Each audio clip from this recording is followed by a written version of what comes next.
What's going on, man? Welcome back to the basement. I'm Ron, and today we got something a little bit different. This is usually my starts and stats video, but I got asked by Zachariason to go onto his podcast, and he's one of my biggest inspirations. I couldn't say no. So instead, it's week 8 anyways, right? There's no bye week, so I don't think you're going to have to do as much dumpster diving this week. Starts and stats will be back next week, but for today, we had a conversation with Zachariason.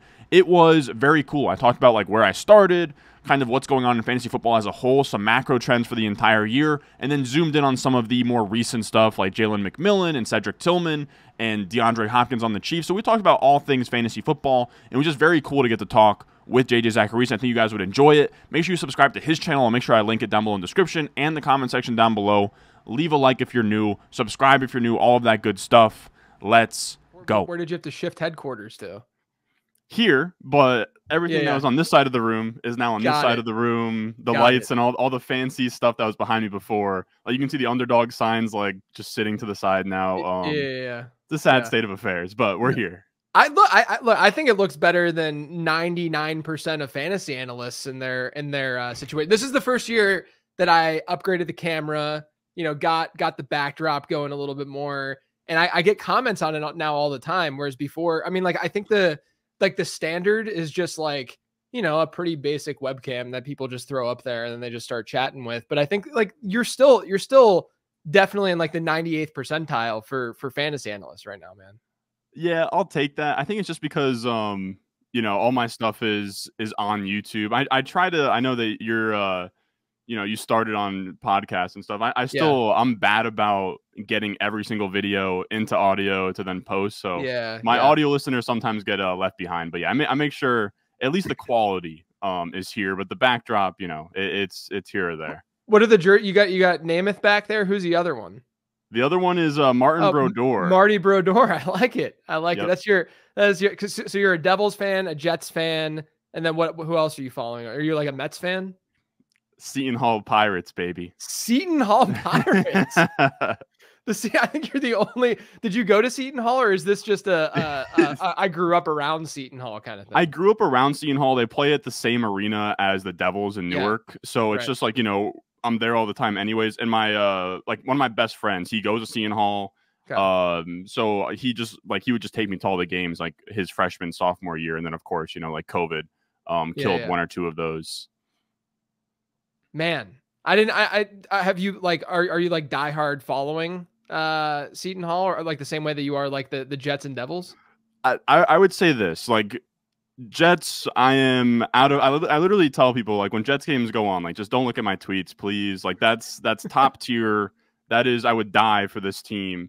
And then like a small tier break to like Devils and Seton Hall. But like I'm fairly on top of things. Like I can tell you like one of their best players, like Dylan Adewusu or something like that. Like there's like the most obscure players. They got a recruit coming in from Ohio State, so I can go pretty. Shaheen Holloway played for Seton Hall, and he's the coach now, and he's really cool. And he was the head coach for the St. Peter's team that went on the run. Right. So then they poached him as like an alumni. So we're fired up. We actually had the #1 transfer poached from Seton Hall to go to St. John's with Rick Pitino. So that's some college basketball for you there. Man, I'll make sure I'm at that game when he comes back home. I'll tell you that much. Look, like there are worse basketball programs to follow than Seton Hall, to be fair. I mean, like, I went to Pitt. I'm a Pitt alum. I feel like that. Pitt. I mean, I was at Pitt when we were a 1 seed consistently in the NCAA tournament. Like I was at like peak Pitt athletics when I was there. We had like DeJuan Blair and Levance Fields and Sam Young, and it was amazing. But yeah, man, I can respect it. You got your squad, and at least you're not like a Carolina or a Duke fan just because, Yeah, those guys also end up being like Yankees fans, Lakers fans. Like, I got a cousin who went to Duke, but the NIL is kind of fun now though. Like Rutgers has 2 5-stars, which is they're technically my rivals as Seton Hall fan, but I don't really care. Like anybody in Jersey, I kind of root for. Yeah. But yeah, I'm not rooting for Duke or the big guys. The NIL is a fun twist these days. Yeah, for sure. I do love throwing out the random tweets, like when Carolina does well or something, like wins a national title, just sending like a tweet out that says like Yankees fans are celebrating everywhere, stuff like that. But yeah, anyway, so look, you've been doing a lot of stuff now in the how long have you been doing like stuff in the fantasy space now? I first started writing articles for Player Profiler. I was actually pulling up, I was looking at the show sheet. I was pulling up an old, like one of my first articles I ever wrote was like June of 2020. Yeah. So that's what, like probably like 4 years here coming up in terms of like just on YouTube, like about 4 years. But yeah, man, it's very, it's not something that I look up and really think about, if that makes sense. Like I was kind of just looking back and like, yeah, like it's been, I'm trying to find my oldest video here. Yeah, 4 years ago, 2020 fantasy football season. So you and I connected fairly early on, right? Whenever we did we did a show with the ship chasing guys, didn't we? Isn't that where we? Yeah, we did the Dynasty rookie kind of like round table that Overzet does. That's right. That's right.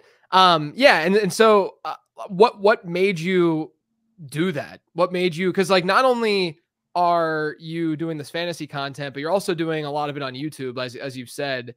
And you know, I come from like the previous generation of analysts who started. You know, I started in 2011, 2012, and everyone was on Twitter. That's just what you did, right? And I think it's just become a thing where, you know, it's easy. Like sports commentary happens on Twitter still. You know, like there's a lot of it that's going on, and every analyst you see on television and media person is going to have a Twitter account to some degree. But we've obviously seen shifts in social over the last 15 years of, you know, you don't have to just be on Twitter to, you know, be able to grow an audience and be able to do this, you know, for a living or make money doing this.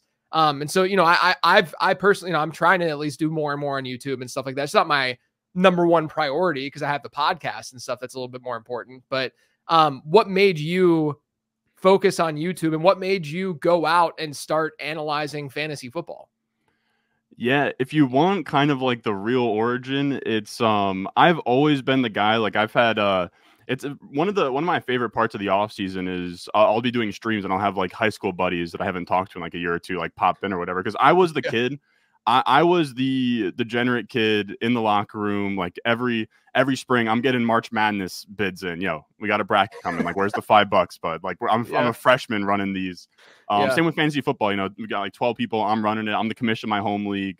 But I wasn't very good at first. Like my first year that I played, you know, we would play like in middle school, and I remember like drafting Gronk super high, but like we wouldn't, like there was no money on the line, nothing really there, but it was just fun to do. Yeah. I grew up loving Madden, loving football, loving the Jets, obviously.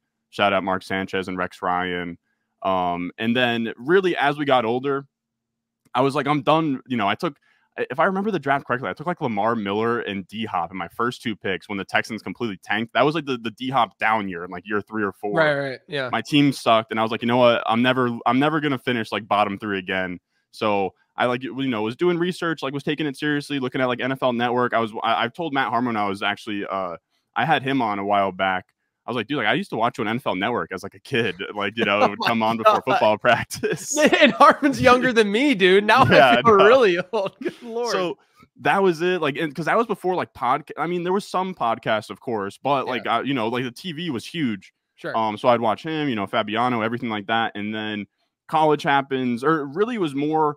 I also then got into listening to podcasts, which is kind of full circle. I would listen to your stuff in high school. I know that that's not going to make you feel great. I would listen to Player Profiler at the time, and I actually reached out to Matt Kelly at the time. I was like, hey, I want to help out. But I was like a junior in high school. He came back with like something to do, and then I like chickened out.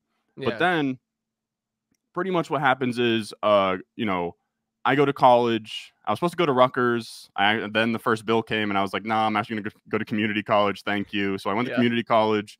COVID then hits, and I'm sitting there with like all the time in the world, and I'm like, man, I kind of just wanted to revisit it, right, from like junior year in high school. I still loved fantasy football. It just was never really a thing that I could do. So I started writing articles.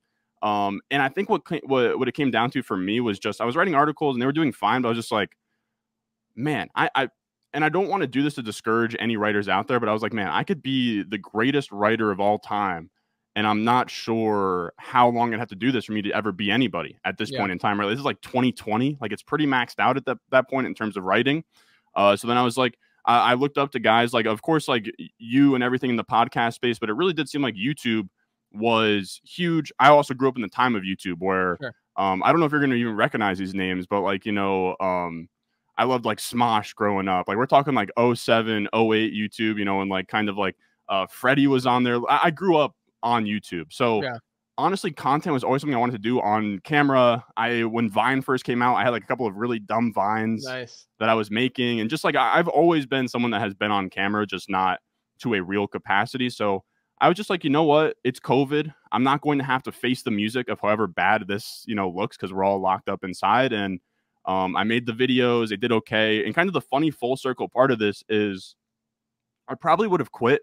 And also you'll see like my Twitter bio is like delivering pizzas by night, whatever. So I was in community college delivering pizzas. I listened to, you know, the fantasy footballers, listened to you, some of the more mainstream stuff, you know, I was genuinely soaking up all the fantasy football content I could consume on my pizzeria routes. And then I was just like, you know what? I'll make videos. I'll do this. And it's been fun. And the full circle part that I was trying to say was my first video that really did well, because it's discouraging at first, man. You go on, you put these videos on YouTube. I was posting them on Reddit. I'm banned on r/fantasy football for self-promotion. I would just be like, yo, check this video out. Dude, if I talked about like Joe Mixon on the Bengals, I'd put it in the Bengals Reddit and say, hey guys, like I'm talking about your running back. Like, and it didn't help. That was very dumb by me, but I was just like trying to get any exposure I could. But then Rob Saleh got hired by the Jets, and it wasn't even a fantasy football video. I just gave my Jets takes. I was just like, all right, Rob Saleh's hired. I did like a little Jets mock draft at the end. And I remember I was door dashing at the time, and I like pull into like a Taco Bell, and it's like the first video that's like actually doing well. You know, I could see the numbers go up, and it kind of just fueled me from there. And I just kept on making videos and sticking with it. And then like really the big crossroads was like after community college, should I go to a 4-year?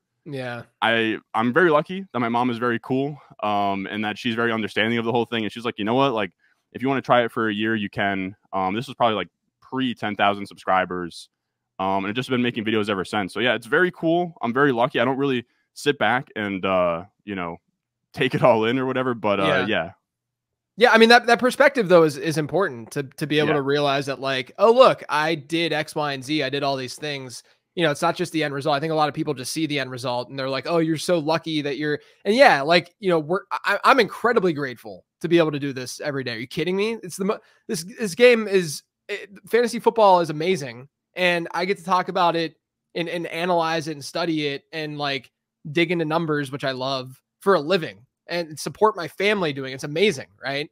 But like at the same time, there's a lot that you did and there's a lot of, you know, risks that you had to take, you know, in order to get to that point. I also like the point of like the writing stuff. I really, really think that, you know, back when I started, it was just like, you have to write columns, and then that leads to maybe you get in front of a camera, maybe you do some stuff on TV or something like that. But it was never, you know, YouTube wasn't nearly what it is today. I remember back in the day, like I don't think I've ever shared this on a podcast before. So I remember way back in the day, it was my senior year of high school. I grew up in Pittsburgh. I'm not nearly as big of a Steelers fan anymore, but I was a diehard to the way you are with the Jets Steelers fan. And I still love the Steelers, don't get me wrong, just not to the same degree that it was back then. And it was the year that they beat the Seahawks in the Super Bowl. It was my senior year of high school, to age myself, right? And I made like this is before like people really did a lot with video and like knew how to make cool edits and stuff like that. And I put together, it was like to the Pirates of the Caribbean music. And I put together this like really intense, emotional, like slideshow type video, right? And the video, I used to do web design growing up. Like that was my like summertime job and stuff in high school. You know, again, pre like WordPress and easier ways to create websites. And I had built my dad's business website, right? And his, it was like kind of like a side hustle thing that he had. And I uploaded the Windows Movie Video Maker video to his server, and it crashed. And it was my first and that was before it literally happened, like right before YouTube, you know, like became a thing. And I always think to myself, like, I wonder if I had this on YouTube, because it was around the time when YouTube like kind of just started.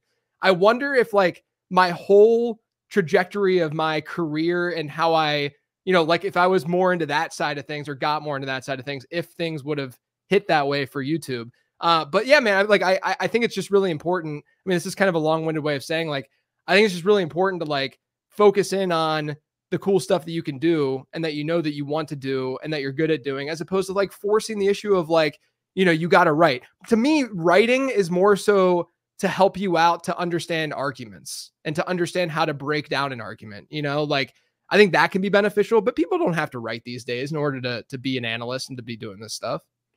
Yeah, I agree. Where it was kind of like of the past, and also I did want to add in there too of like I was always very like the reason I went to community college and why like I kind of I call it chickening out of Rutgers. Like I knew from high school, like I literally like told my mom, I was like, I don't really want to go to school.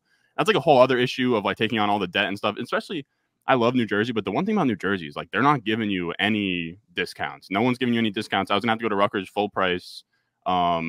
I was like lucky to get into business school, but then it's also like, hey, you have to now pay for the business school. There's no scholarship going on here. Yeah. So like for me, I was also very entrepreneurial. Like I started it like just barely broke even, but I started back when like drop shipping was huge and it was like, you know, making a website. Yeah. I made this like homepage. I was like, it was, I don't even remember what the products were, but like it like barely broke even, but I was always trying to do that. So for me, and I do think that I want to word this correct way, because I think that you probably agree, but I don't know that you want to go straight to one of the big guys and start trying to write for them as where you can just start making, you know, your own IP and business and doing your own thing. So for me, it was like, you know, I wrote a couple articles. I was like, this is cool, but I want to do my own thing and build it here. But it really was luck, because I can't sit here and say like this was the plan that like, you know, YouTube is this untapped market that I need to get into. But like I would say, you know, one of my bigger inspirations as well, you know, Nick Colano, kid from Jersey as well. He was somebody that was kind of getting buzz around then too. I was like, you know what? I think I can do this in a similar way with my own twist on it. So that's kind of just what it came down to. And I think I'm also I'm a decent writer, but I think I'm a better talker and presenter, if that makes sense. Yeah, of course. Again, like it just goes back to like, and first, I do agree pretty strongly that even if you're doing things for another site, like, you know, I started, when I started, I had a blog of lateroundqb.com instead of lateround.com. And, you know, I had some people writing with me, and it was a fun time for about a year and a half. But, you know, you get out there, you're able to own something, you're able to do something. And then, you know, hopefully you get discovered somewhere else if that's your plan, and then you can get a full-time job that way. But I would say to anyone out there in literally any industry, it doesn't have to be this one, is that if it's something where they're limiting you to be able to do side hustles, they're limiting you to not have and own your IP, try to get around that. Try to fix that. I mean, we're all doing this. Like don't just give in to whatever they want you to do, because there's a lot of upside whenever you have ownership of the things that you're actually creating. And, you know, that was a big thing for me, and going on my own too, a couple years, or, you know, 3 years ago, is that this is no shade to FanDuel, no shade to Number Fire at all. They were both amazing places to work, great people. It's just, this is the way that a lot of bigger companies operate, is that, you know, you don't have that kind of like ownership and freedom, you know, to do that kind of stuff. And, you know, I just said to myself, it's about time that I need to do this on my own and have this IP, because, you know, I think I can do a little bit more with it. But yeah, it's cool to hear that story, man. And just I love hearing people, like, even the failures, you know, like you talking about like all these like random side things you do. I can't even tell you how many like random affiliate websites I would build, and like how many terrible ideas I came up with and built websites for and stuff. And like, no one needs to know that, and the stupid ideas that they were, but they're all building blocks. Like, as you're just like 3 people visit a website and you're like, okay, this didn't work. All right, on to the next thing. And then finally you find something that you're both passionate about and you can do. And I think that's where, you know, great content really comes from. And you want to know something funny? You just made me think of it. Like it wasn't my summer job. I wasn't making quite enough money to be called a summer job, but probably the year before I started like making content and like COVID and everything, I put up a listing on Fiverr where for like $10 I would draft your fantasy football team. And that's I did amazing. That for probably like 20 people. Awesome. You know, I had like a VIP where if you pay me like 50, I'll run the team for you. I ended up like helping some dude win his work league or whatever. So that was like a very, you know, like probably put like $200 in my pocket as like an 18-year-old, but was very fun. And I, you know, at that point in time, there wasn't an underdog to like, there was like, you know, there was draft like back in the day and stuff like that. But, you know, I'd be down to just hop in, you know, draft somebody's work league and just see what that's like. You know, 18-year-olds not really doing anything during the summer. So yeah, like all of those side gigs and like just trying to figure it, like just do it. You know what I mean? Like just, you just sort of have to figure out what's going on. And I always refer back to, man, like I'm genuinely so thankful that for as many people watch my videos, they don't just like go to the home tab, click oldest, and then see like my first ever video I ever made. Like, oh my God, I am brutal on camera. It took me probably like 50 videos to actually like find my voice. And I've talked to Nick about it before, but and I think, and I've heard this from stand-up guys as well. I'm a huge Shane Gillis fan, but he's even been on record saying that he emulated and copied Louis C.K. when he first started out. If you go back to my first like 25 videos, it's an off-brand Nick Ercolano for sure. Like it's very bad. But that's what it's about, you know. And he's very cool about it as well. I used to be a little shy around Nick, thinking that he, you know, like this guy's probably stealing my whole flow, but he's, you know, he has his own platform that he could really care less than anyone's doing. Yeah. But you know, in your own head, you're like, man, like my first 35 videos are pretty rough to go back and watch, but it is all just part of that process. Yeah, man, that's a sign that you're getting better, right? Like, yeah. I don't want anyone to go back and listen to these shows, to Late Round podcast episodes from like, you know, back in like 2017 when I started this thing. It's legitimately horrible. I would do videos for Number Fire for like the NCAA tournaments, like March Madness and stuff. And my cadence, my appearance, and like the way it is legitimately like high school TV class level stuff. Like, it's just horrific. But that's a sign that you're getting better. You know, like it's not like you're saying and doing anything stupid. You're just inexperienced in doing it. You know what I mean? Yeah, it's a whole. I think that's the other thing about video as well, is it can be so daunting. That's what I'll say to other people as well. How we're kind of saying, you know, like writing school and everything, but I do think the way that everything's trending is video. Like, you're even seeing the biggest podcasts, you know, Late Round trying to get stuff on YouTube. You know, even like Part of My Take is like trying to get like a huge presence on YouTube and all these podcasts. It's like, there is this barrier to entry of like getting over the fear of being on camera. And then also I hear a lot of my buddies, and it doesn't annoy me, but it's a little sad to hear when, you know, you'll have a buddy who has an idea for a podcast where it's like, you know, and at this point, no one has a fresh idea for podcasts. You know, maybe like 4 years ago, I had a buddy saying like, oh, I'd love to get like me and a couple of buddies and we talk like basketball. But there's like, oh, but I want this mic and I want this camera and everything. When my first 50 videos as well, I think it's important noting is like, I literally just put my phone on a mount and like a little like baby mic and just like ran off of that. Like, you can go like we talked about kind of like, you know, the presentation of all this. If you have to start on webcam and a snowball mic, you absolutely can. Yeah. Of course. And again, that was not to like say if someone is doing that it's bad. It's just more so that you can tell whenever there's a difference in quality of mic and just camera. Get the reps in. Like that. Yeah, you got to get the reps in. Yeah, 100%. I feel like everyone now I wonder what percent of the population has a podcast these days. Big percent. It's I had like a history teacher who had like a history of like New Jersey podcast where he's talking about, you know, like Revolutionary War and what was going on in, you know, the Rockaway River down in Jersey. It's like, you know, everyone's got something. Yeah. So how would you describe yourself then as an analyst? Like, was there aside from just passion for the game, was there like a reason where you're like, oh, I can offer this up. I'm really good at watching film. I'm really good at analyzing data. Was that part of your consideration, or was it just more so, you know, I'm analyzing it this way, I'm going to present it to people, but what is that way? Like, how would you describe that?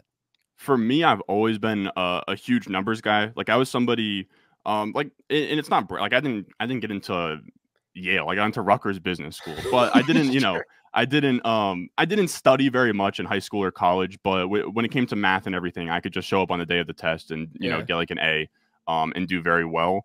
Like, you know, SAT, all of that. So I'm very good with like math, numbers. I love numbers. Like, and that's what spoke to me about the Late Round podcast. And then also, you know, Player Profiler back in the day when, you know, like Breakout Age was like this new thing, and, you know, like Speed Score. And I'm trying to think of the other stuff, you know, I think I said Breakout Age. Yeah. Dominator and all these things. And that was fascinating at the time. And it led to some like very pointless debates between like, you know, Calvin Ridley and DJ Moore. And, you know, Calvin Ridley's this old breakout from Bama, and DJ Moore is like this analytics darling. And that was all very fun.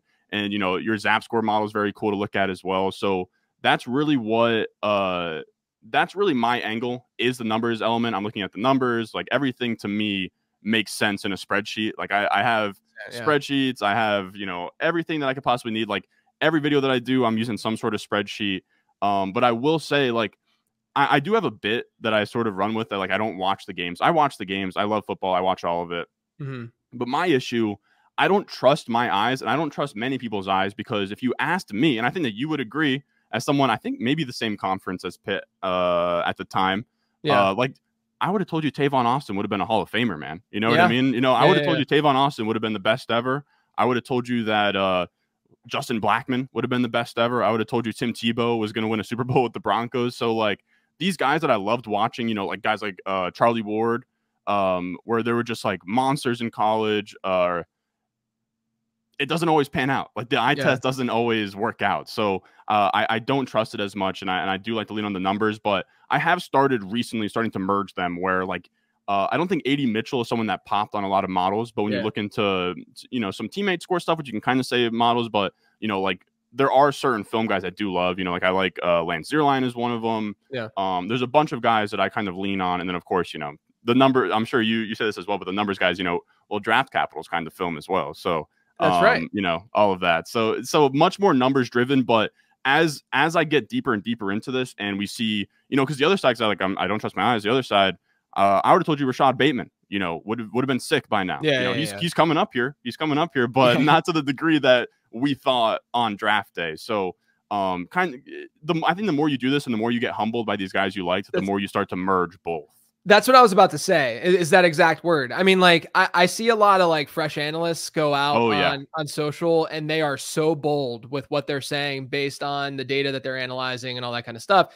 And I always just sit back and I'm like, you're going to get humbled, man. Like it's going to happen. It comes for everybody. This game has a lot of unpredictability. There's a lot of variance involved. There's nothing wrong with that, but it's also, you know, people listen to me. Like when I first started this podcast, for years, like for 3 straight years, I was wrong about Derrick Henry. And then finally I'm like, I'm done trying to say that he is an outlier, and you're only going to get, like, he's a Hall of Fame once in a generation type player, but it happened, you know, like this is the way that it's going down. And so it's been nice, you know, especially this year, it's been nice that I didn't fade him. And I am able to enjoy what he's doing in Baltimore. But you know, you just get humbled by a certain kind of analysis and a certain process, and you adjust that process, not just based on one outcome, but you just open your mind to realize that there are many ways that things can go down and many ways that these results can form. And I do think that, you know, as you realize that, you start to say,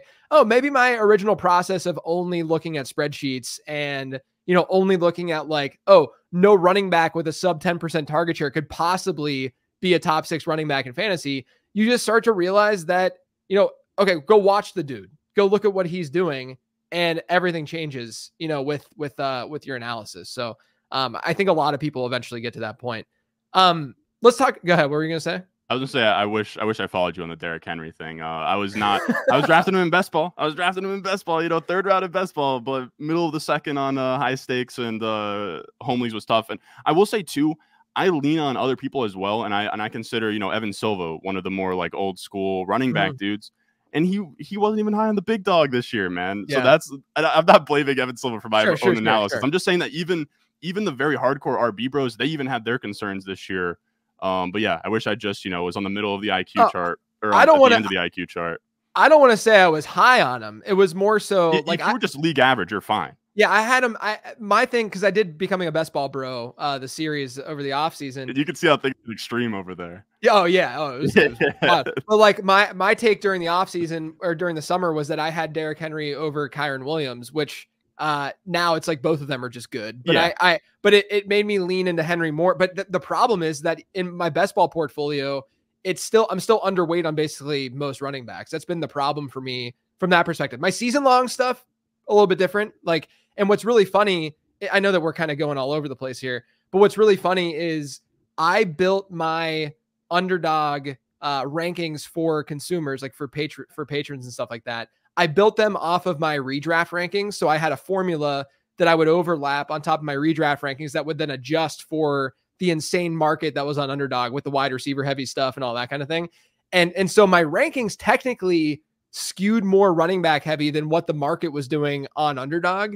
And so I think a lot of patrons are pleased with that, but I myself going through the drafts and doing so many of them and talking to so many winners and good analysts with best ball, I still went too wide receiver heavy in those. So I'm just crossing my fingers that I'll be around league or, around, neutral EV, from an advance rate perspective. It's not like horrific right now, but, I'm in like that 5 to 7% range with a lot of like the Barclays and the Henrys and stuff like that. And that's where, if you're below market a little bit, it's a little bit scary.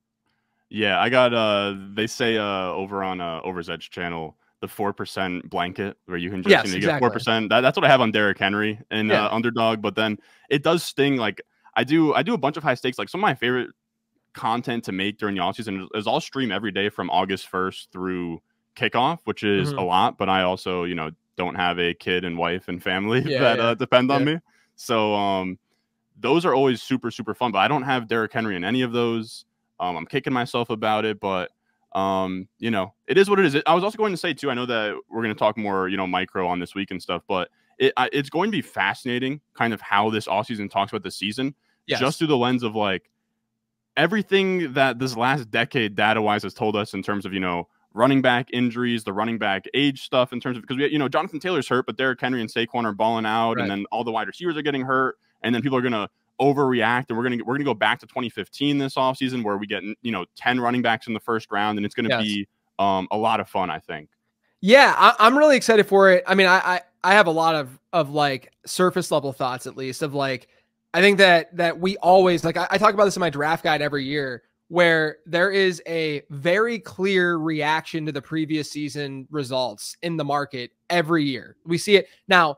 Tight end had happened this year where tight ends were going so much later. So I'm like, hey, I'm going to lean into some of these early round tight ends. I think it's coming to fruition a little bit more than what it did to start the year. Cause like Trey McBride seeing good target shares, Travis Kelce seeing good target shares now that Rashee Rice is out. It's just that we knew there were going to be some busts, and we're seeing that now with like a Sam Laporta, Mark Andrews to some degree. I mean, I know that he's come on, or like a Dalton Kincaid. We knew there were going to be some busts. The whole point was that we're throwing darts to see if we get the guy that ends up, giving you that crazy edge. But like we see it all the time where like the most obvious year was in the 2015 to 2016 season. Freeman, right? Yeah, the Devontae Freeman year, right? Where running back 0 RB was awesome that year. Devontae Freeman was the RB1, and he didn't score many points at all as the RB1. And then what happened the following year? Well, running backs fell in drafts because people were afraid to draft running backs, and then the position bounced back. And I talk about that every year in the draft guide. I wish I would have been, in hindsight, more proactive in letting people know that it was fine to draft a running back in the first couple rounds. Like I'm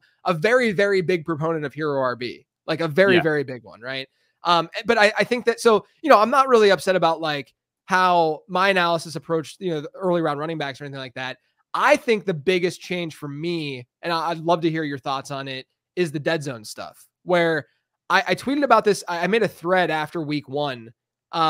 But even in the draft guide, I had talked about how the running back dead zone this year didn't have many stereotypical running back dead zone running backs. There were a lot of guys in the zone who had good receiving profiles, who had good, historical production, who really fit a lot of the things that I care about from a trend perspective in the dead zone.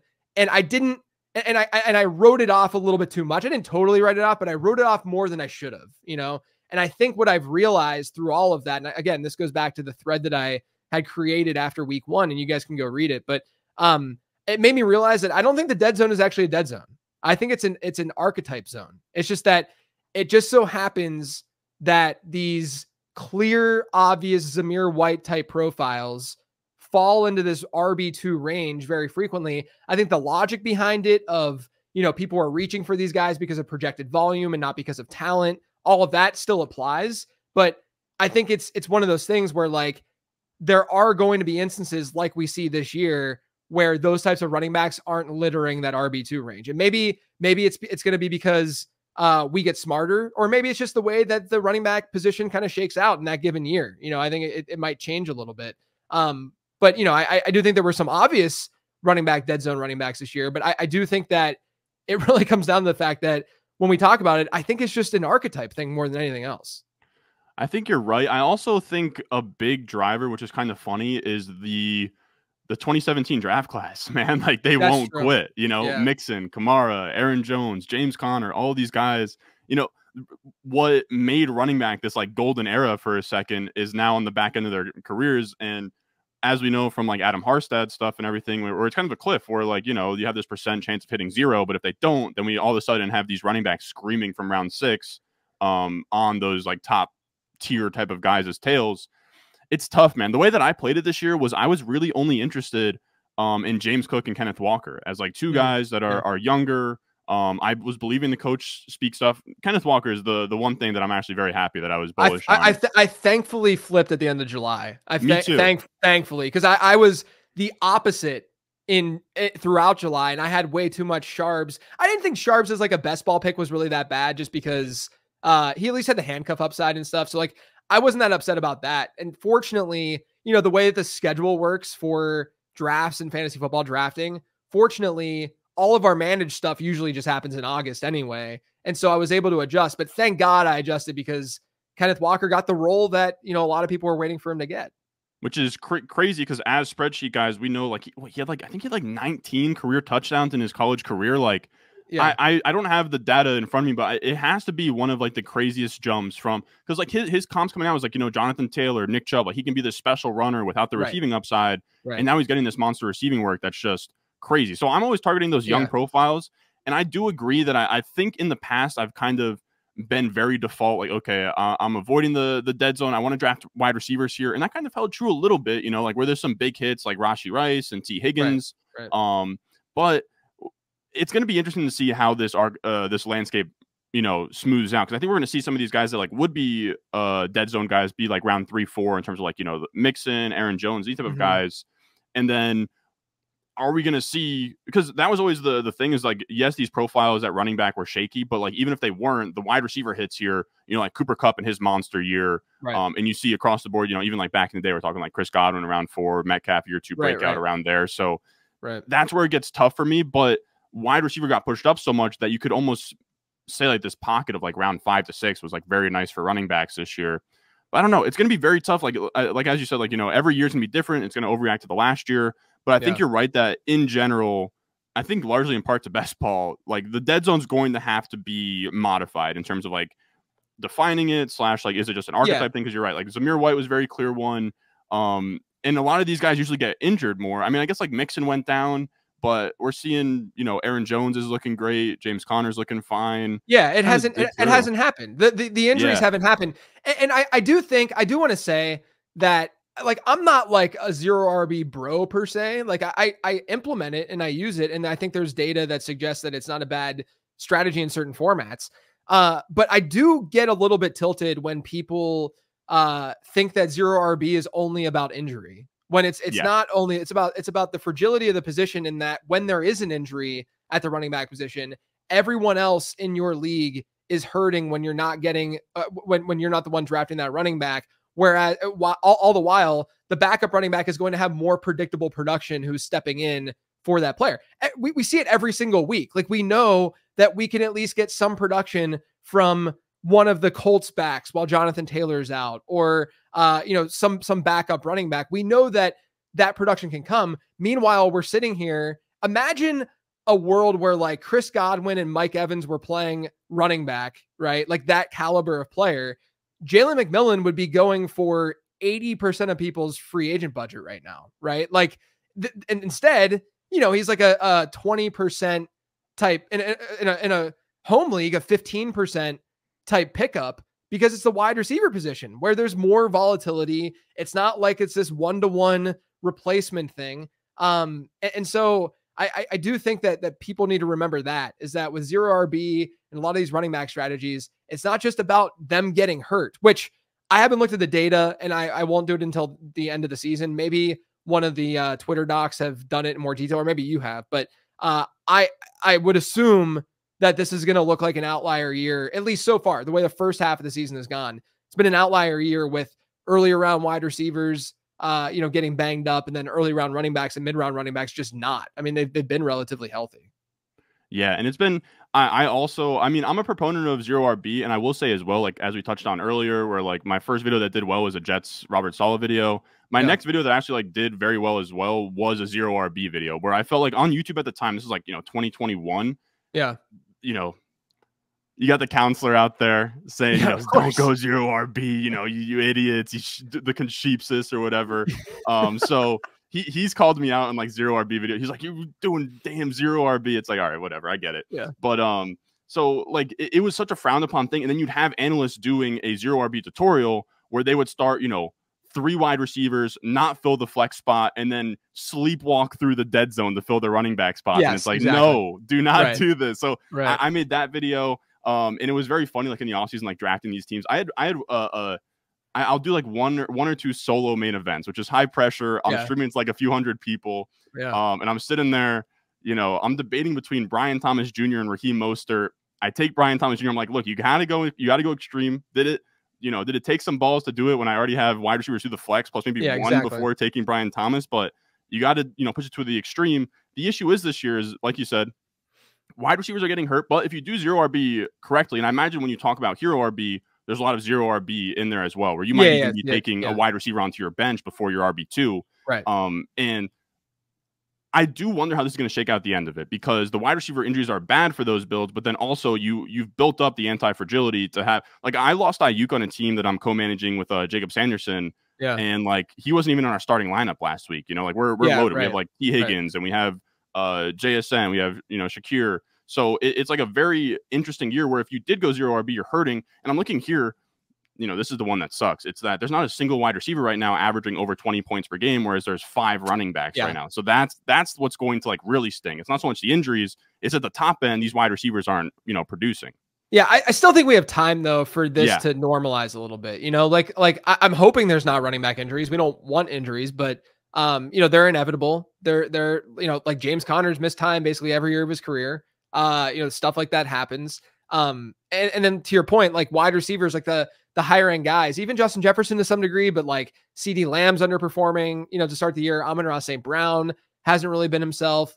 There's reasons for all of that, but at the same time, it's like, do we expect it to be this bad moving forward? Like, do we expect CD Lamb to average fewer than 16 PPR points per game? Probably not, and so I do think that things could really, really turn around, during the second half of the season. This is why, I like having these discussions where it's just like theory driven and just like, hey, yeah, this is kind of interesting that these things are happening. What I hate is when we're in the middle of the season and people are making declarative statements about what did and didn't happen. It's like, can we just wait till the season's over and then analyze what was smart, what wasn't smart from a draft strategy perspective, and at least be like logical about this instead of just, there's been 7 games played, like let's chill for just a second, because we understand that a couple big performances can really skew some of this data. Yeah. And I'll be honest, that type of, I'm not going to call it analysis, but kind of the, the like rhetoric and the conversation around football is kind of due to my, TikTok and YouTube generation, where there's something like Davis Maddock has been talking about, where like, he's been on YouTube recently, and like he's been not complaining, but just saying like there is very much like, if you go live and you're doing a live stream, people are going to come in and like, everything that has happened to this point is what has happened. It's 100%, 100%, in 100 of 100 simulations, Derrick Henry goes crazy like this. And Devon Achane gets a Tua injury, and Nico Collins pulls his hamstring. Like, there's so much that happens week to week, and then we're also only 7 weeks in. I had a tweet CeeDee Lamb last week, and now obviously it's not going to be 1 for 1 because not everything's going to happen. But he was at less points per game than he is right now up to his bye week, and then he averages 28.5 points per game after his bye last week. So there's so much left. And what's funny is that last year, a huge reason why they were able to do what they did is because they became a little bit more pass heavy, but their schedule really opened up, and their schedule is opening up again this year. It's pretty strong rest of season. So yeah, like let's just chill with like the declarative, like this is how it's been. I think that the way that you phrase that is really important too, where people are like, Derrick Henry in 100 out of 100 times would be doing what he's doing right now. And it's like, I look at these tweets and stuff and the what people are saying, and they're like, can you imagine fading Derrick Henry this year? Or, the people who are like, imagine thinking that Blake Corum was going to take work from Kyren Williams. It's like, okay, there's a spectrum here, guys. Like, there was a possibility that some of these other outcomes could have happened. And if you're not recognizing these possibilities, you're a bad analyst, right? Like you're telling on yourself by sending these messages to people saying after the fact, imagine thinking XYZ. It's like, there's a lot of people who are smart and logical who did think that was a possibility. We're all just taking all these different outcomes and we're trying to associate some sort of probability to those outcomes. If one of those outcomes hits, it doesn't change the probability to 100%. Yeah. And like everything is seen through that lens when, of course, there's so many things that can happen in an entire season. And there's also the other aspect where even if you have the stone cold nuts in season, you still have to live through the gauntlet of the playoffs. Like last year, McCaffrey was so good. ESPN had a stat that they dropped, which I don't know that I always trust them when they drop these stats, but Amon-Ra St. Brown and CeeDee Lamb were on more championship teams than McCaffrey was last year. Just because, the way that the schedule happened and that shootout in the last game where you could have if Derrick Henry has the highest playoff advancement rate, you could still lose your league, man. Like there's so like you could also almost argue, okay, the bye weeks are actually like a massive advantage. I'm not going to argue that, but all you got to do is sneak in. Just get in the dance, man. Yeah. Get in the dance. And like, there's plenty of times where the 6 seed will win or 5 seed will win. So even if you have the weeks 1 through 14 nuts, it doesn't still ensure that you're going to win at all. Yes, exactly. All right. I want to get to some player takes because I know that people, there's a lot of wide receiver stuff that happened this week. So I want to at least touch on some of that. DeAndre Hopkins goes to Kansas City. Where does that put him for you rest of season? And how do you think that impacts sort of the rest of the team there? Man, the Hopkins one is so tough because he's been banged up all year. I saw some tweet from like an injury analyst that it seemed like his exact recovery to 100% hits like this week. So that's good. Yeah. Everything we've had to this point is pretty, I don't want to call it meaningless, but in the Tennessee offense, you can't really take anything seriously. I did my rest of season rankings yesterday. I landed at wide receiver 32. It's like a wide receiver 3. I know some people are going to get over their skis because I do get it. It's mouthwatering. DeAndre Hopkins, borderline Hall of Fame receiver, linking up with Mahomes. But this Chiefs offense, they're just not interested in like being the greatest show on turf anymore. They just want to play defense. They want to run the ball. Hopkins is old. I think that there's upside. Like there's a very wide range of outcomes where Hopkins comes in and they alter him to like this slot role, and he's like this big slot, kind of like late career Larry Fitzgerald, and he eats in a Rashee Rice role, and it's like a top 24 guy, or he's just another guy in this receiver room of like Kelsey's not even really getting home right now, even with the Rashee Rice injury. So I have a hard time. I think it's a very wide spectrum, and then sadly, I don't think it's great for Worthy. Like I loved Worthy coming out. I drafted a lot of Worthy. I was psyched after week 1. He gets the 8 targets last week, only turned into like 19 yards. You had the overthrow. I don't know. The hope was that Worthy could be more of a complete receiver, right? When he was coming out, that he wouldn't just, just run wind sprints all day.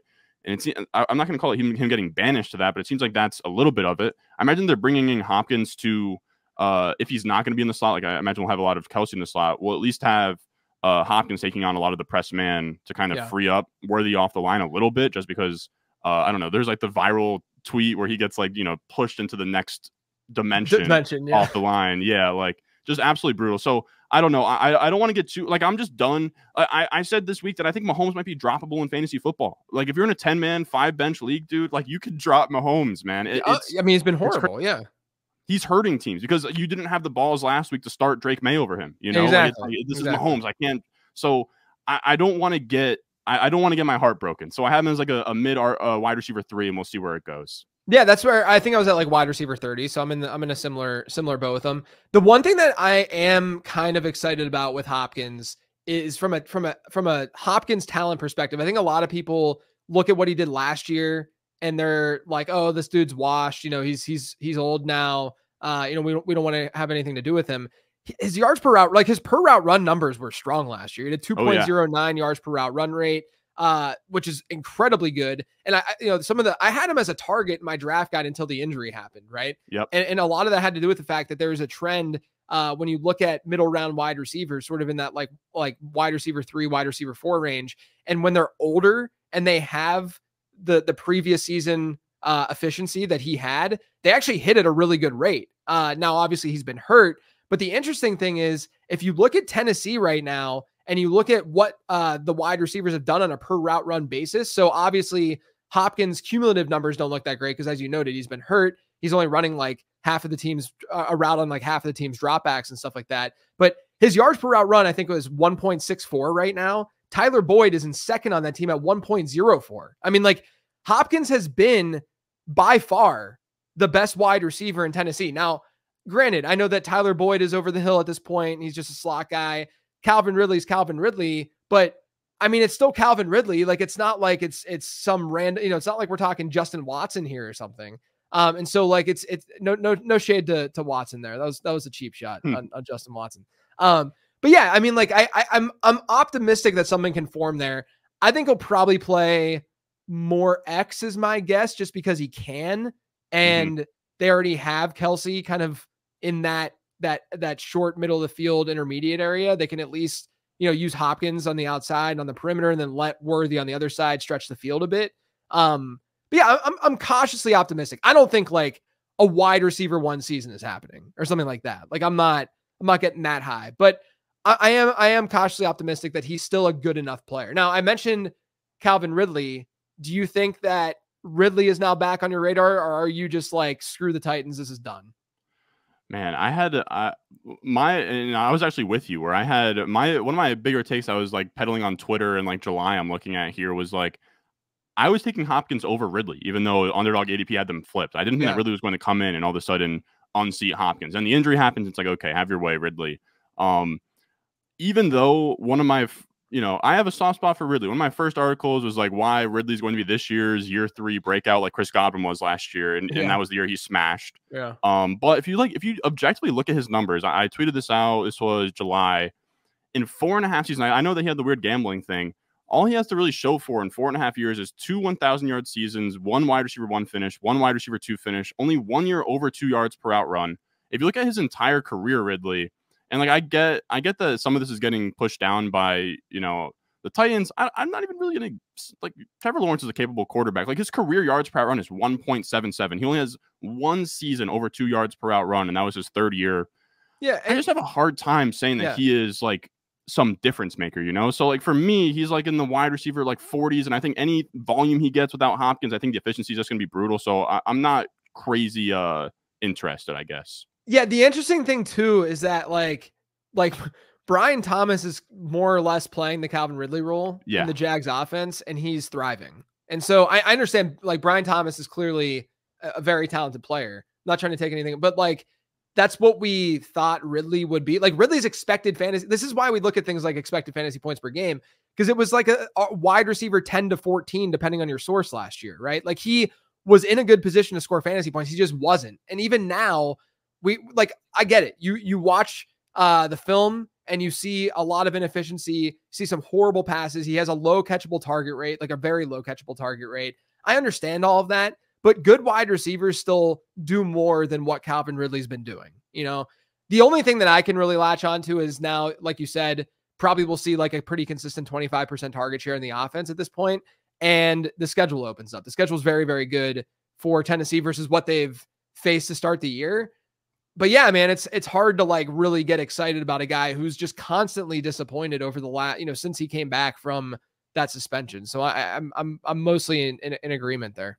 Yeah, I'm looking now at my rest of the season rankings. I have him wide receiver 55. Yeah, I mean, like, and it's not a crazy. I think I might be in like the 40, like high 40s or something like that. Like, it's not a crazy stance to have when you, especially when you like lay it out. Because people always come to me and they're like, "Why are you so low on Calvin Ridley?" And I'll be like, "Okay, where should I rank him then? Like who am I putting him over?" There's a lot of good wide receivers out there who have that like upside. Like let me ask you this: like Ladd McConkey or Calvin Ridley rest of season?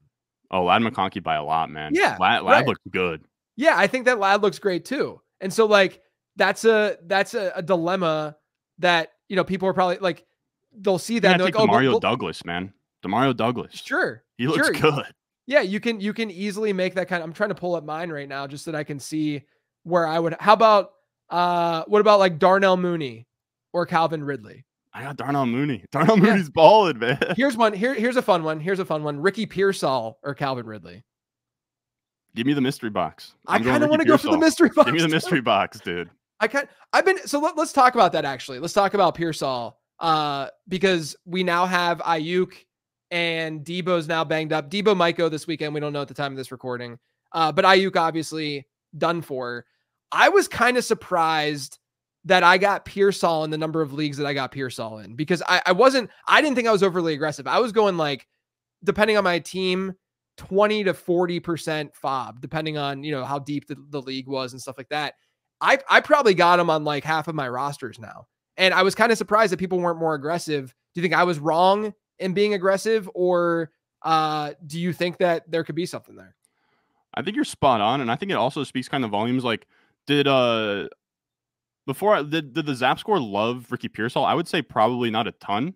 Right? Yeah, it was more so. So the one thing that it does like is the versatility, right? So he had a lot of like rushing, stuff. Yeah, rushing production, stuff like that in his profile that did bump him up. I think objectively, because it was, what was that tier? It was him, like Xavier Legette, Jalen Polk, and Keon Coleman, right? Like that was kind of in the same. I know that like him and Legette went in the first round, but it was all fairly similar draft capital. Overall, he scored the best out of all of those guys. But all of those guys also had some red marks to their analytical profile.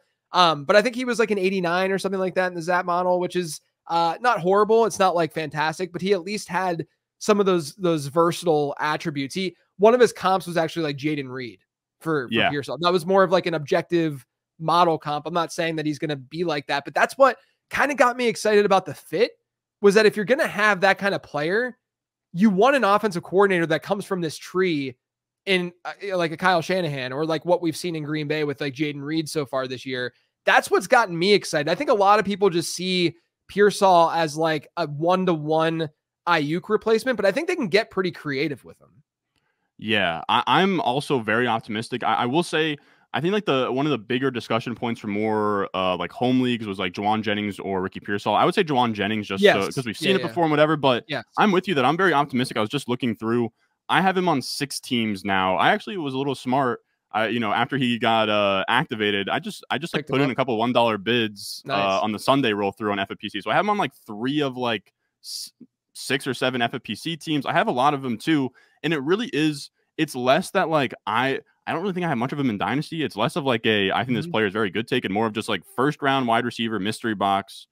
Yeah. You know, he has the runway to routes. And then we also have seen, you know, like you said with Jaden Reed, where last year, I want to say in terms of top 24 wide receivers from weeks like 10 on, it's like Jaden Reed, it was Zay Flowers, it was, I know like Addison was in the mix. Of course, you had Puka, Rashee Rice. So Ricky Pearsall has the opportunity. Like, we're going to start to see, of course, we have Brian Thomas at the top. We have, of course, Neighbors at the top. But we're going to see a couple of these guys start to scream up there as we get into the weeks that matter. And I think Pearsall could be that guy. Yeah, no, I'm totally agreement. Like, this is one of those things, what we were talking about before, where in the moment you're placing bets on upside and range of outcomes. And then after the fact, someone's going to say, you know, if Ricky Pearsall fails, they're going to say, oh, it was so dumb that we did that because look at this result. And it's like, I get that, but there aren't many opportunities where you can get a first round, relatively decent wide receiving prospect. Yes, he has some red flags to his profile, older prospect. His production profile really wasn't that robust. But again, you know, if you look at what a lot of people who watch more film than us, they were very impressed by his route. They considered him the best route runner in the class. A lot of people did. And then also the versatility of that production. There were some things that you could like about his profile. Like I thought that he was a superior prospect to like a Legette. Like I said, you know, Jalen Polk, I thought he was better than Ladd McConkey was another one in that group where, you can make the argument either way, but I actually liked him more just as a player than McConkey, which in hindsight probably might be wrong, but I think that he's at least like, he was kind of in that conversation of, a player who could, be, if he got the opportunity, year one producer. And so I don't know, man, I'm intrigued by what we could see out of San Francisco. Yeah, me too. And I think old me would have been like, year 5 breakout, like I'm good, year 5 breakout, first round pick. Like I'm all good there. But, a guy who hasn't hit 1,000 receiving yards one time in college. But like you said, like I am a sucker for these, like, that's why this was not the selling point on Brock Bowers, but Brock Bowers had like 13 carries for like 200 yards and 5 touchdowns at Georgia, as like he could play running back if he wanted to. Ricky Pearsall's college production, 21 carries, 253 yards, 5 touchdowns on the ground. Like, especially in a Shanahan offense, anyone that's just explosive with the ball in their hands. And like you said, when Matt Harmon starts to rave about this guy and guys that I trust in the film circles, like, and he gets first round draft capital, I'm fine, putting my spreadsheets down, and saying, okay, I'm open to it. I actually drafted a lot of him in underdog. And like you said, with the whole, the season can only happen one way. I'll go to my grave. Jalen Polk was a fine underdog pick, man. Second round pick you could get in the 12th, 13th round. Yeah. Sometimes that second round pick ends up being someone like Jaden Reed, or sometimes he ends up being Jalen Polk, and he's brutal and 0.4 yards per out run. But when you can take on that upside for like a 12th round ticket price, like, you do that. When you can take on that upside for a 20% fab bid, you do that. So that's just kind of where I'm at. Yeah, same. Since we're talking about it, do you have a lean with the Buccaneers and how that might play out? Are you approaching it in a pretty similar way where it's like, oh, you have a mystery box rookie wide receiver who, I mean, I thought McMillan looked pretty good as a prospect, all things considered, especially when you kind of layer on teammate score and kind of look at the context of where he got his production, how he got his production, all that kind of stuff. Are you one that lean that way more than like the Sterling Shepard, Trey Palmer direction? Yeah, I would say by a lot, and it really is just because, like, and this might be just a little bit too simple-minded, but very rarely you're going to see a guy like Sterling Shepard win leagues, Like, it would floor me if, like, 8th, 9th year Sterling Shepard off of, like, 2 major knee injuries and Achilles. Right. Like, you could see, like, like, you could see a median outcome favor Sterling Shepard, but the high-end outcome would be bizarre, right? And I imagine both you and me have our teams built in a way where even if Sterling Shepard hits, he'll never really make my lineup in a redraft league. So I do prefer McMillan. It's a little bit tough with McMillan because now we have, and this is an interesting part about yards per out run, is that he is running routes versus Chris Godwin and Mike Evans. So that has to take into account to some degree, because I'm sitting here staring. One of my favorite things I do during the season is I do the rookie receiver report, where I just kind of track yards per out run, targets per out run, first downs per out run, and PFF grade every single week. And McMillan isn't popping at all. But again, like, I think he has a decent excuse built in. Then he gets banged up. He comes back. But you're right. Like, he's a fun prospect in that he's not going to pop off the page in like normal production stats, but like per game, per route, he looks pretty damn good next to Rome Odunze. And you'll hear guys like Gretsch say that he was like the second best receiver, even though he gets drafted after Polk. Right. And to me, he was more interesting as kind of like this discount JSN type of guy, where he's like the slot receiver who has some juice to him and can do his thing. So I'm very much into him. The only scary part is that we have, X amount of routes in his sample, and he's at like 0.64 yards per out run and everything. But again, trying to give him some of the benefit of the doubt. And then also we saw after Evans got hurt how much they featured McMillan. He gets like 8 targets. He gets like a manufactured carry. Like, it seems like they like him. My only concern is I wish that they would fold on this let's make him an outside receiver thing and just put him in the slot, because it seems like they're pretty set on Shepard in the slot with McMillan on the outside, which is a little bit problematic because I don't know. He's like playing out of position a little bit. Yeah, I mean, he played 90% of his routes and ran 90% of his routes from the slot in college, and they've been using him on in the slot on like 23% of them so far this year. So I think that's a big concern. Like I hope that what we see, because when they made the pick, I was a little bit confused because they were talking about using Godwin more in the slot, and McMillan to me profiled as almost like a pure slot guy, right? Like one of his comps for me was actually Amon-Ra St. Brown, because, and again, I know that I'm like talking about these like Jaden Reed for Pearsall. It just so happens that these two wide receivers had one really interesting comp, and those were the interesting comps.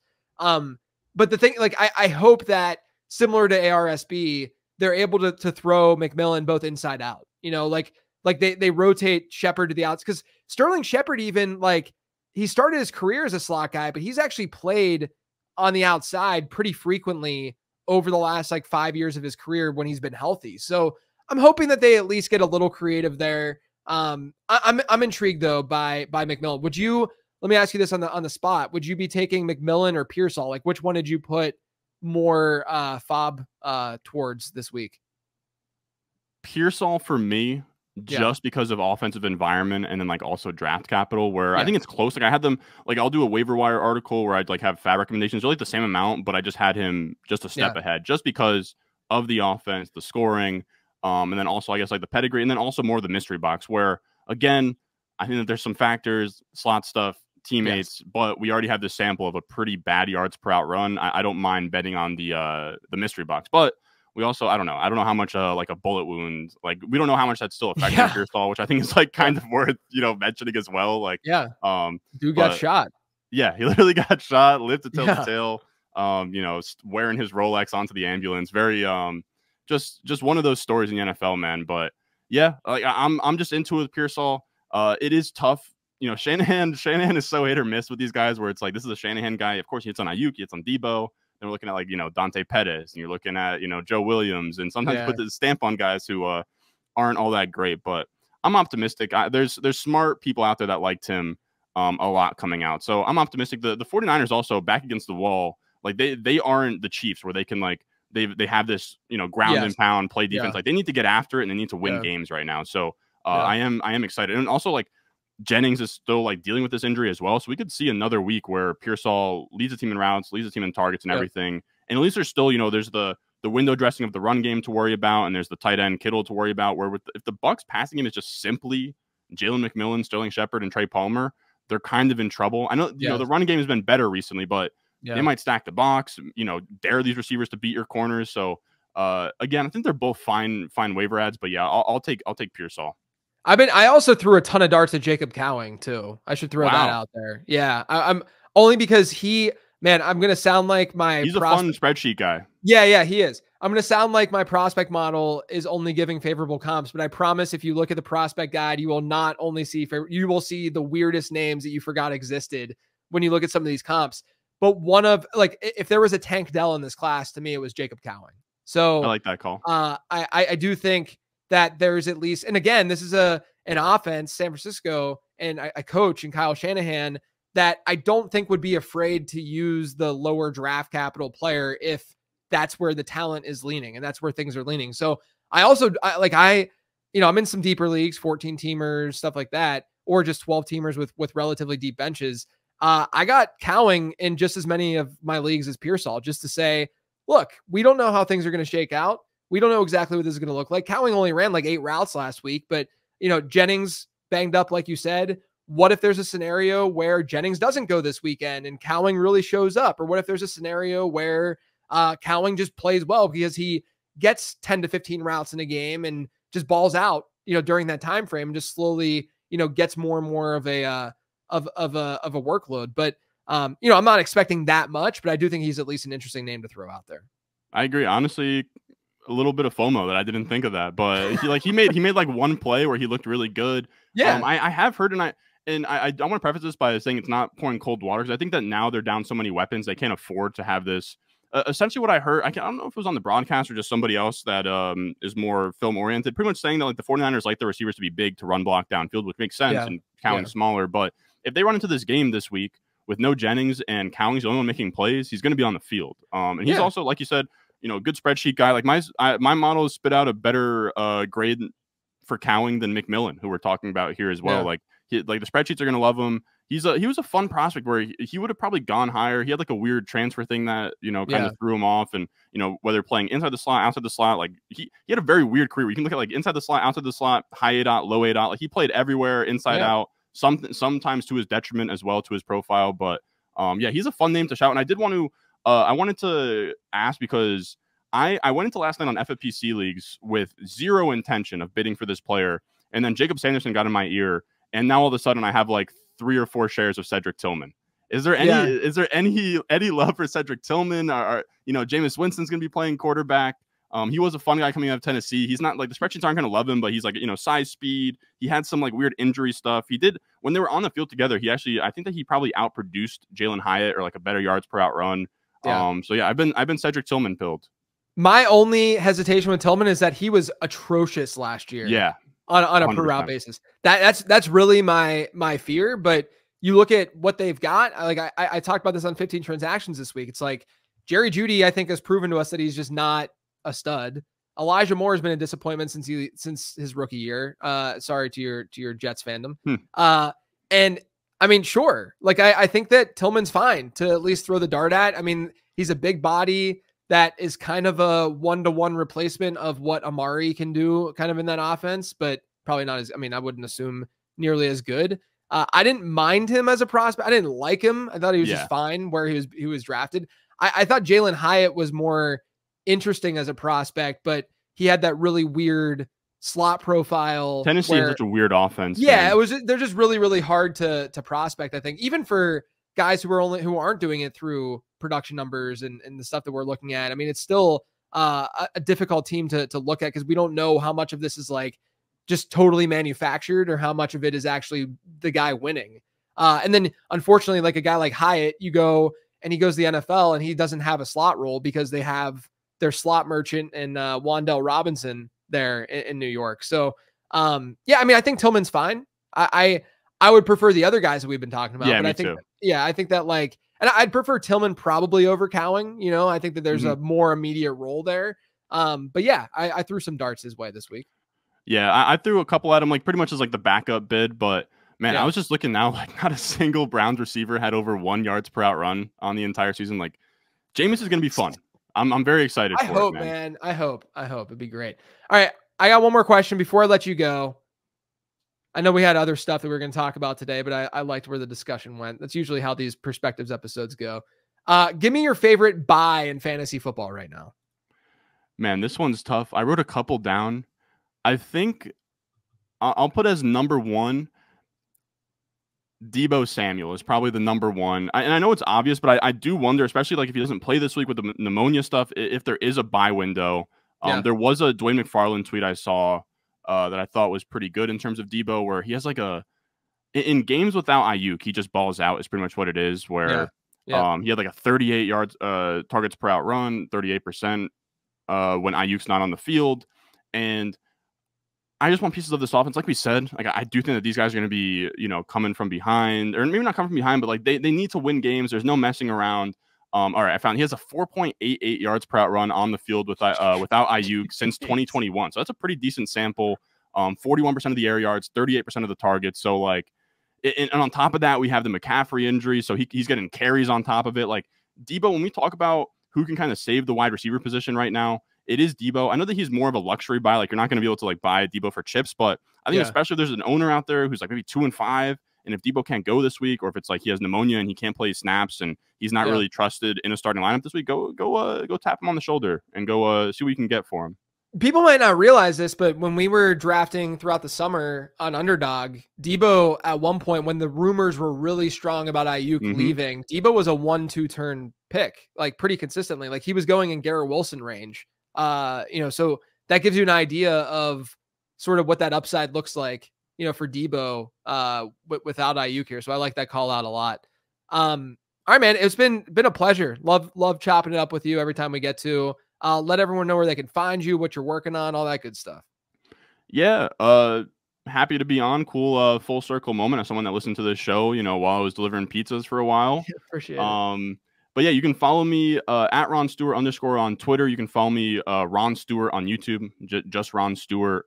And I put out weekly content. I got like 10 lessons learned where I'll break down the entire Sunday. I have my waiver wire video, some trade targets, some sneaky starts where I kind of look into like just the most disgusting starts of all time and tell you, if you're down bad, these are guys that you can put in your lineup. So that's really what I got going on.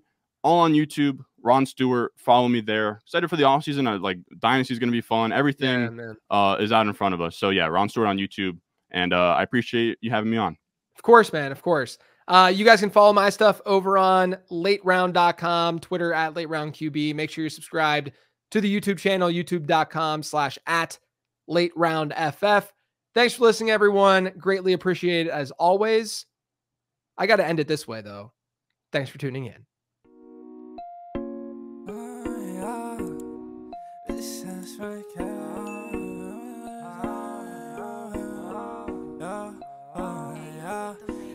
Stones, like this froze, ice cold, I surround my body like